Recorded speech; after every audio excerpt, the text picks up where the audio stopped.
Welcome to Come On Ye Spurs TV, where we talk about everything Tottenham.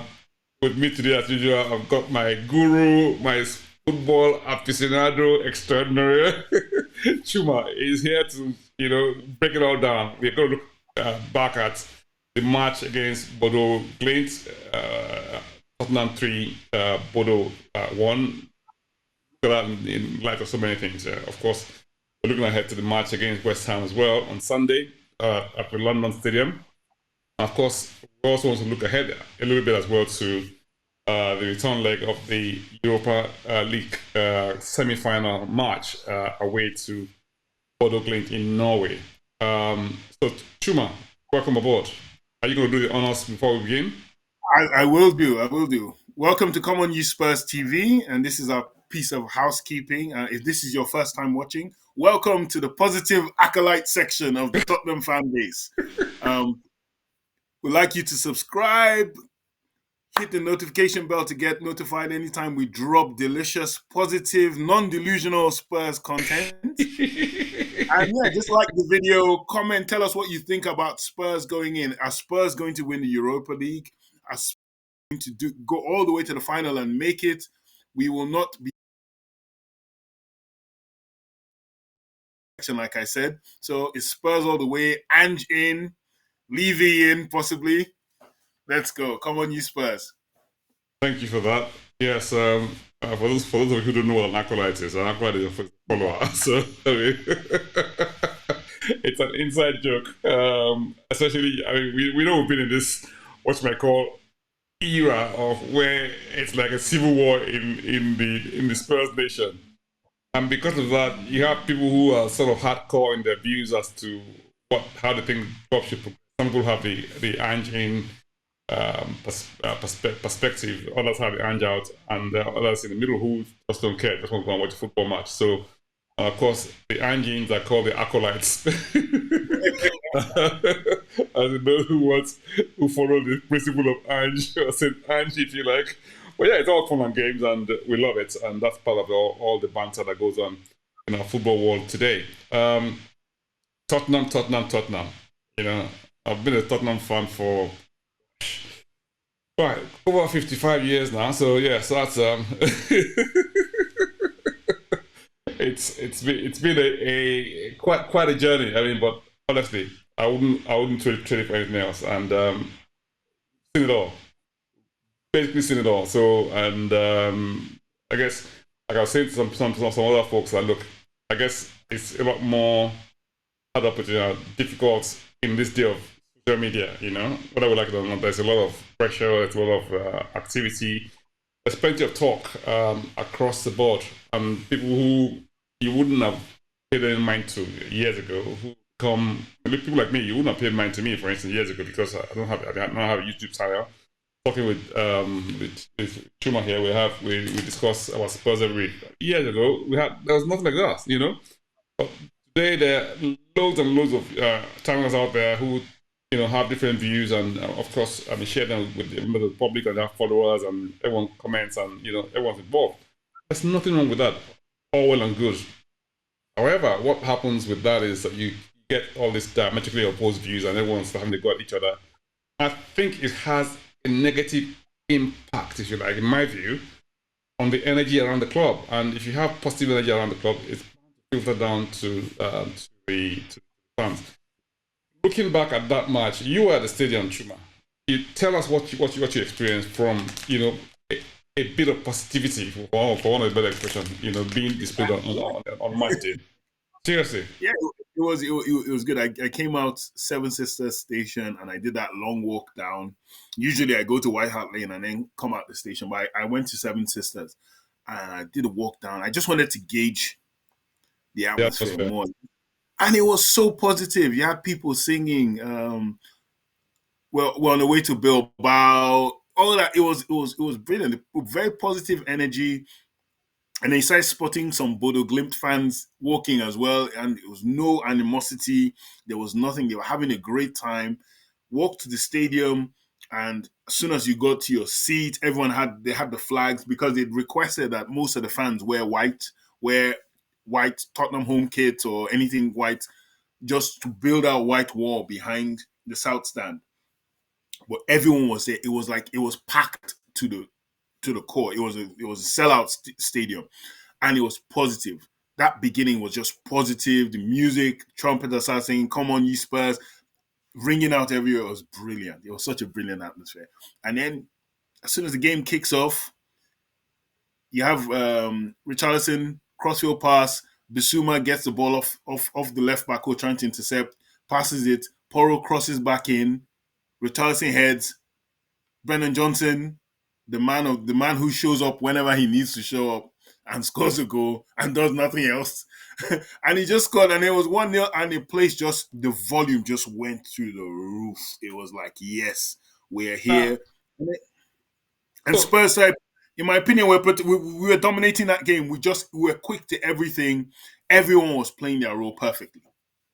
Let's talk about that atmosphere, for instance, right? A lot of people have said, why can't we bring that sort of atmosphere for every match, And because, trust me, if you bring that atmosphere to every match, it will make that place a fortress of intimidation to the opponents. Why? That's true. It's true, but it's just, I think it's a case of, with this stadium, I think a lot of fans, many of them really like White Hart Lane. There's some who still said it even while they're there, like, oh man, if this was the lane, they still have that feeling. They feel this stadium has been like a commercial cash cow, and they don't really have any sort of affiliation to the stadium as such. They just like the fact that they're Spurs fans, but they could see it as well, that you could see the players. I felt that they raised their game. The singing, even when they made mistakes and people were still like backing them, come on. And, you could see them to a man. And, there's something to be said. We talk about the injuries and how they've had no impact. They've had some impact. It's an excuse.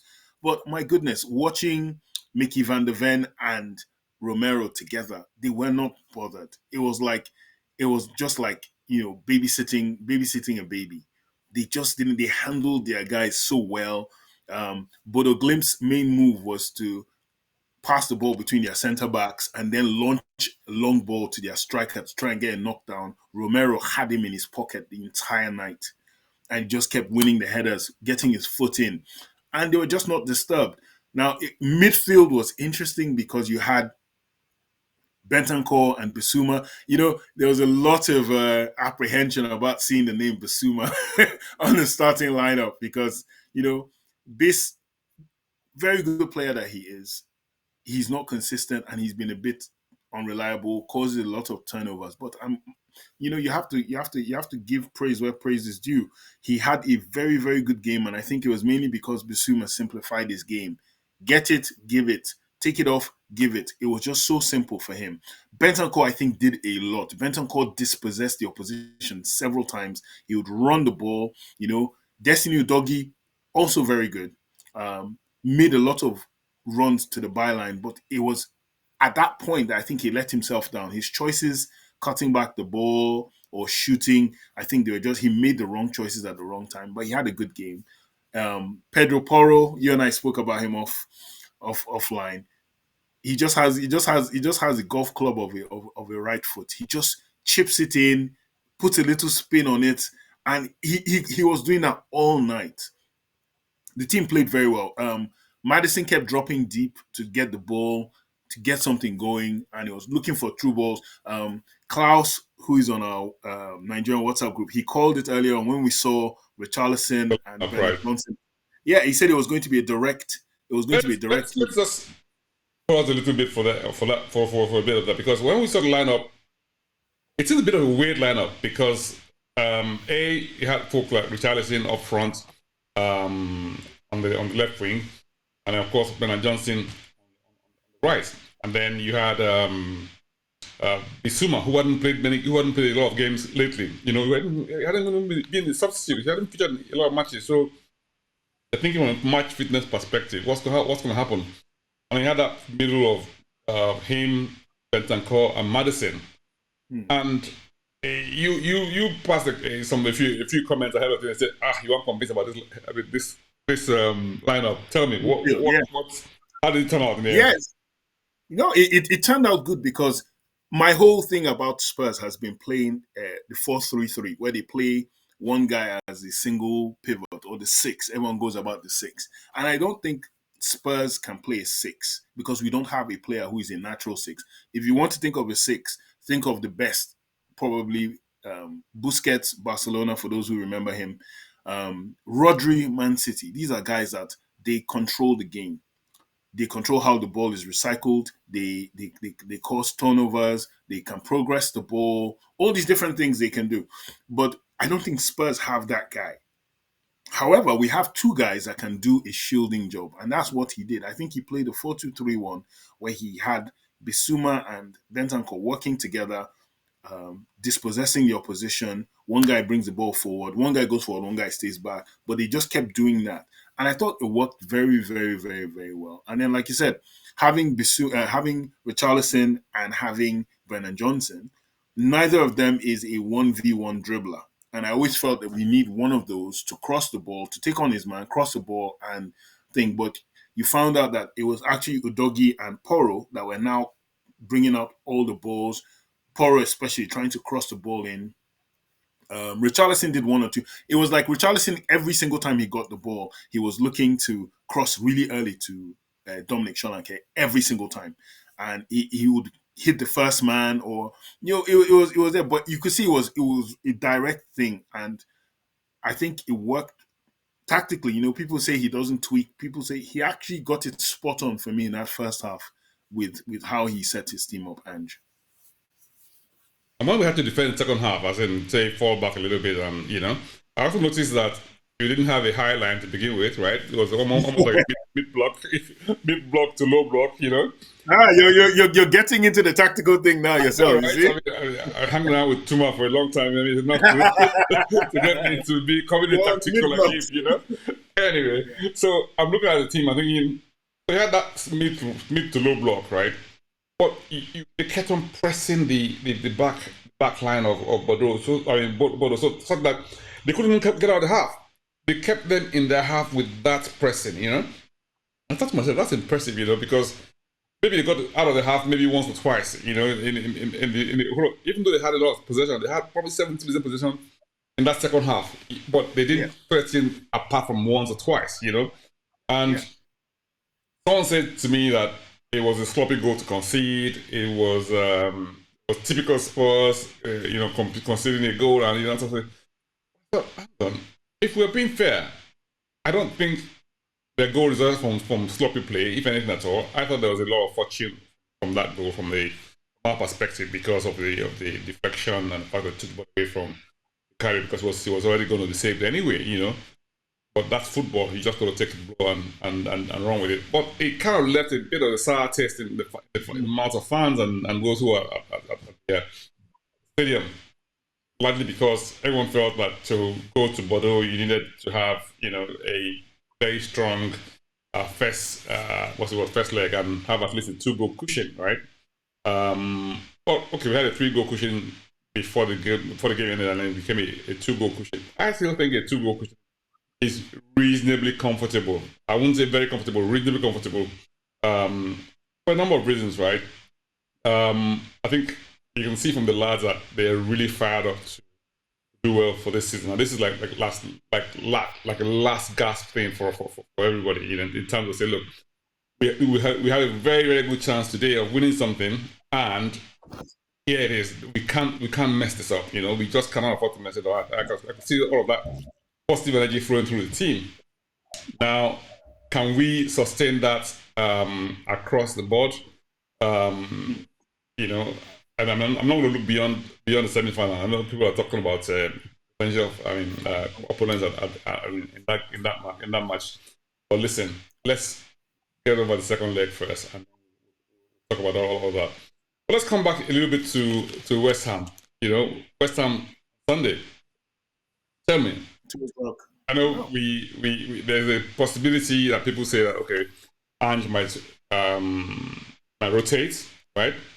And the fact that it might rotate might mean that would have a bit of a drop in the quality of the team that's available, and that drop in quality might affect the quality of their play and obviously the outcome match. And given how we've fared across the season and the fact that we don't have a very great history when it comes to playing at the London Stadium since 2019, we haven't won there in the league, but we won in the cup, and have quite a few draws, but never wins.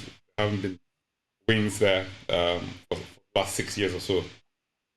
What are your thoughts on the team that it might be able to put out, given the fact that we've got one eye on the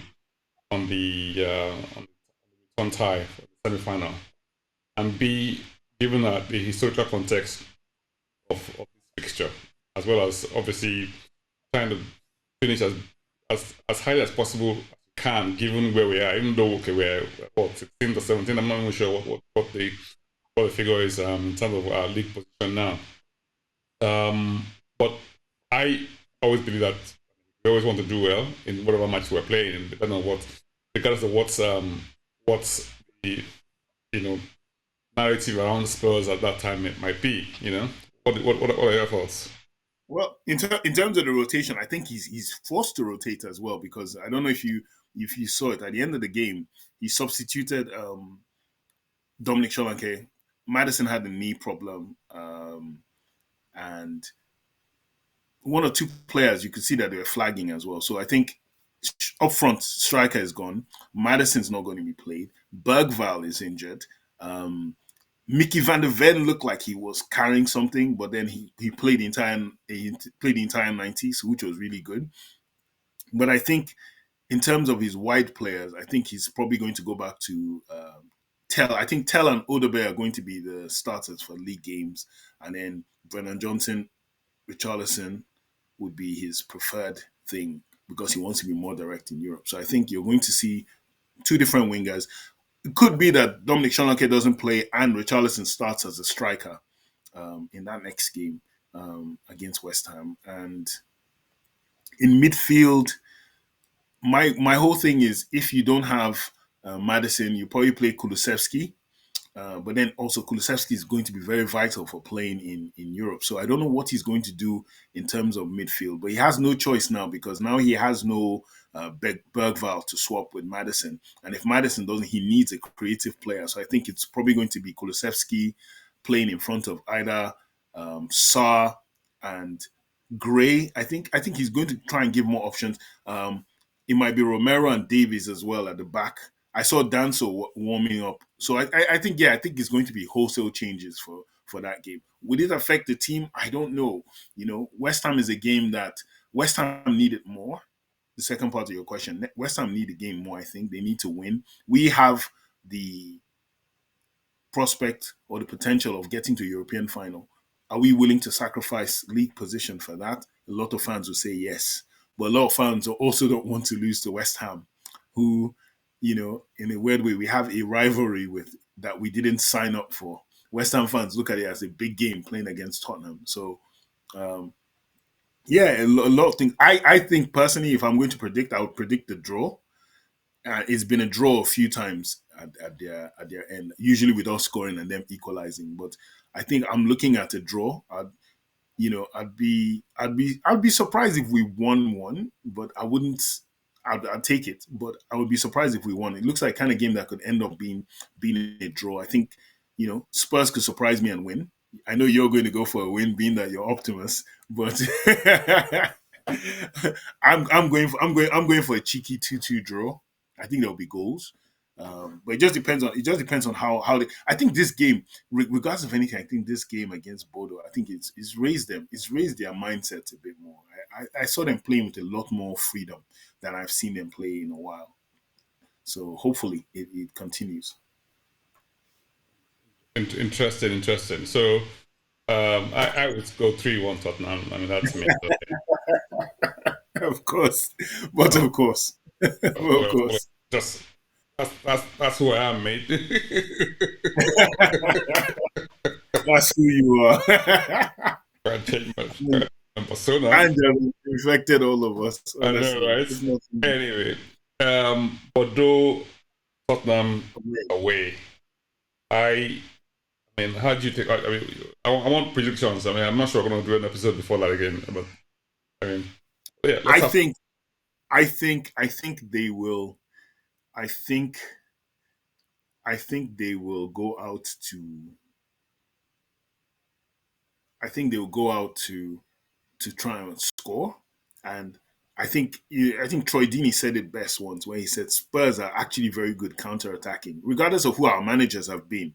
We have very good players that can play on the counter. So it depends. If they come out of us full force, I always go with I call it the Alex Ferguson law, first 20 minutes. If Alex Ferguson's teams score in the first 20 minutes, you're not coming back. They're coming for you. If you're the home team against Man United under Alex Ferguson, first 20 minutes you don't do anything to him, he's coming for you. So I look at the first 20 minutes. If they can't lay a glove on us, then that game gets better. If we lay a glove on them, it's game over. But I'm also looking at a draw there as well. I think Spurs will score. I look at a draw, and a draw suits us as well. If we get the draw, we're in. So I'm looking at a draw. You know, if they really come out, I didn't really see any quality in them. Like I know they probably have good players, and you know they've done stuff against Lazio and all these other teams. But I watched them against us, and honestly, our defenders were not really disturbed. I don't know if that was their game plan, but I didn't see anything really that will trouble us that much. So that's why I'm going for the draw or Spurs winning. Spurs winning like 2-1. Yeah, I think it's going to be like a 2-1 as well. Tottenham winning. Right, but hey, all fingers crossed, everything going for. I'd love to hear from you guys at home. What are your thoughts, on Bodo, the last match, predictions for the match against West Ham, and of course the predictions for the match against Bodo Glimt away at Norway. Love to hear from you. Leave your thoughts, your comments, like, and share as well. Thank you very much, Chuma. Always. Come on, you Spurs. Come on, Ye Spurs.